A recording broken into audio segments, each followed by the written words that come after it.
As man now is, God once was. As God now is, man may become. Lorenzo Snow. So goes the famous summary of one of the most unique and expansive teachings of Mormonism,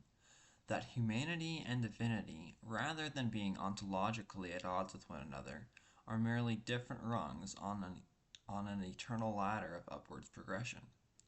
Growing up as a mainstream Brighamite Mormon, this teaching, affirming the divine core of all humans and promising the eventual inheritance of all things, was among my most cherished. And yet, this theology that has brought so much joy to me has also wrought heartache and anguish for so many of God's children. And why is this? Because traditionally, this theology has been inextricably tied to notions of racialized heteronormative patriarchy and authoritarian control, only available to properly married heterosexual partners, often polygamous and white, always patriarchal, and ideally with many children, who accept the unbending authority of a central church body. Unfortunately, this rigid, unyielding structure has denied many thousands of saints access to the godhood that they were taught is their birthright. While there are many issues at play that need to be fully addressed to fully welcome all those who have been excluded from exaltation, I would like to specifically offer ideas to free this theology from its heteronormatively patriarchal cage, and boldly offer space for queer people, no matter if they are members of an institutional church or not, and hopefully create a viable framework for others to fully address the other issues mentioned.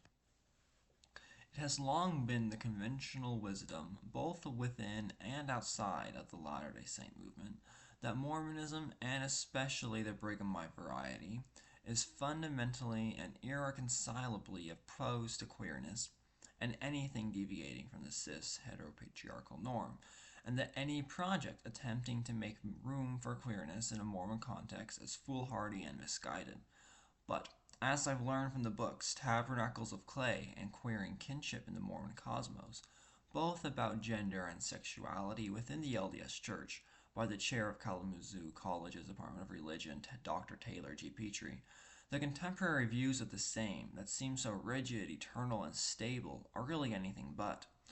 For example, rather than gender being an eternal characteristic as is currently taught, Dr. Petrie demonstrates in Tabernacles that some earlier LDS leaders taught that spirits both chose their gender of their own accord and can lose in the future as a consequence of wickedness. In Kinship, rather than homosexuality being firmly counter to LDS thinking, he proposes that the belief in a Godhead consisting of three men perfectly united to each other in love and mind can be interpreted as a same-sex union and the most holy in all of Mormonism. Because of these demonstrations, and many others throughout his work, for which I highly recommend reading his books, I feel no reservations whatsoever in trying to develop new ideas of Mormon theology to fit queer people. Now that we know that Mormon theology indeed has a queer potential, how can we create a consistent conception thereof that's both proudly queer and uniquely Mormon? This can doubtless be done in several ways, but for my purposes here, I propose now to follow the traditional plan of salvation as taught within the Brighamite Church, stopping at each point of queer exclusion to examine how they might be resolved. The first step of this plan is the organization by our heavenly parents of eternal and uncreated intelligences into fully formed spirit children. At this stage, the main issue touching on queerness is the assignment of gender to these spirit beings.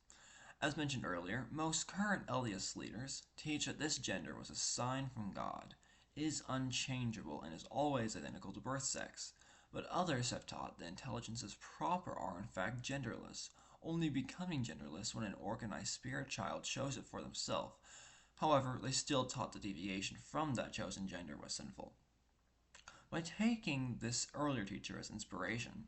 we can affirm genderqueer people with the understanding that gender or the lack thereof is a fundamental characteristic of spirit beings who constantly re-choose and re-examine their gender experience, casting aside the normative teachings that God chose this experience for them, or that even if self-chosen, that choice was permanent. After the organization of spirits, the next step is to send them down to earth to be tested and taught to progress to godhood. According to the teachings of the LDS Church, this is done by entering into and remaining faithful to a series of covenants within the context of LDS priesthood authority, often nicknamed the Covenant Path in recent years by LDS leaders, namely baptism, confirmation, priesthood ordination for men, the temple endowment, and sealing.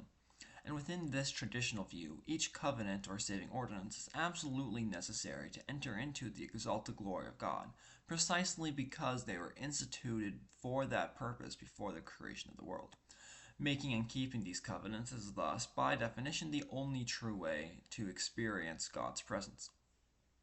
Furthermore, the last three of these rungs are all tightly bound to gender norms. Only men who are either celibate or in a sexual relationship only with their wife can receive the priesthood. The current text of the endowment narrative continues to place women on a plane firmly below the authority of men. The seating is even gender segregated, although there have been some significant improvements recently. And also commands a version of sexual purity that unequivocally excludes queer relationships. And the eternal marriage bond through sealing is firmly restricted to heterosexual couples. And just as appalling, since the LDS conception of covenants requires the institutional authority of a specific church, queer people trying to seek their own connection to God outside of an organization that denies their full participation are viewed as horribly misguided apostates who have completely rejected all that is good. Thus, to open wide the door to exaltation to all people, two things must be done: reimagining each of these covenants with queer inclusion baked in, and a brand new covenant framework that is not so strict, exclusive, and authoritarian. While the issue with worthy male-only priesthood can be comparatively easily rectified by simply allowing all people who live ethically, by which I mean living in such a way so as to engender respect for the well-being of all people, to equally receive priesthood ordination and the full exercise thereof, the anti-queerness in the ordinance specific to the temple is deeply rooted enough that serious changes to theology must be made. With regards to the endowment ceremony, my solution was to closely go through the entirety of the text to reform it to support my own ritual needs, such as, among many other things, gender equality and true ethical living, a major endeavor considering how fundamental the opposite is within the traditional ceremony, as well as designing more modified ceremonies. But even so, a fully inclusive and theologically consistent view of sealings is yet more challenging, and requires the new covenant framework alluded to earlier. Namely, I propose that covenants, as opposed to the traditional view described earlier, are better conceived as formalized way to bind an individual to their own conception of deity and practice godhood, engage in ethical and zionic community with the world, and form deeper connections with one's people. Since humanity and divinity are ontologically identical within Brighamitism, with humanity being merely less refined while divinity more, any deep and healthy connection with another human, irrespective of religious tradition, institutional organization, or perceived normativity, can serve to refine one's soul into divinity. With this in place, the theological significance of the sealing ceremony can be revitalized, as opposed to the traditional idea that the sealing of a man and a woman creates a possibility for exaltation because it sanctifies with God's authority the biological power for production, which is then sacralized into the method behind the organization of spirit children, obviously a theology highly dependent upon heterosexuality. We can rather proclaim that the selfless union of a marriage sealing, imbued with the blessing of the deity, leads to the exaltation of a family unit through their continual striving to gradually realize their divinity present within themselves, thereby rejecting and replacing the biological essentialism contingent in earlier theologies. Furthermore,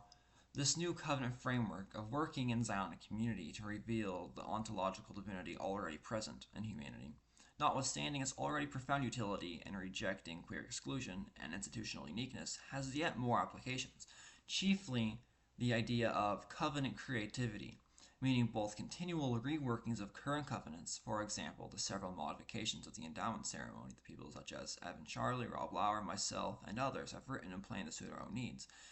and the freedom to create more. Given that the goal of covenants in this view is to provide divinely centered relationships, any formal recognition of a true healthy relationship could be formalized into a covenant if a person or a community so chooses to do so, thus opening up the possibility for more theological innovation in the future from anyone wishing to participate. Perhaps some people, for whom close friends have become just as or even more dear than family, could find value in performing a covenant of friendship to express their deep and abiding commitments to each other. As such, taken as a whole, this new covenant framework affirms the birthright of all human beings to define their own spirituality and allows the participation of historically marginalized people in the revelatory process of theology, and I hope that more people will be able to make effective use of this framework to create further exciting reimaginations of Mormonism. The goal I hope to accomplish from this talk is not to provide the authoritative framework for queerness or covenants within Mormonism. Plenty of people smarter than I am have already been working through this. I'm not so presumptuous as to assign myself such great importance, but I do hope that my own unapologetic personal exploration and redefinition of Mormon thought to better serve the needs of myself and my community inspires more people to realize that not only does Mormonism have so much potential than what is currently being used for by the institutional Brighamites in Salt Lake City, but also that every Mormon, every Latter-day Saint, every believer within this rich movement founded in Palmyra, New York in 1830, has their own God-given mandate to boldly pursue their own conceptions of the world and self, to spread forth human flourishing abroad. This I offer in the name of my dear heavenly parents, whose love I feel in my life constantly. Amen.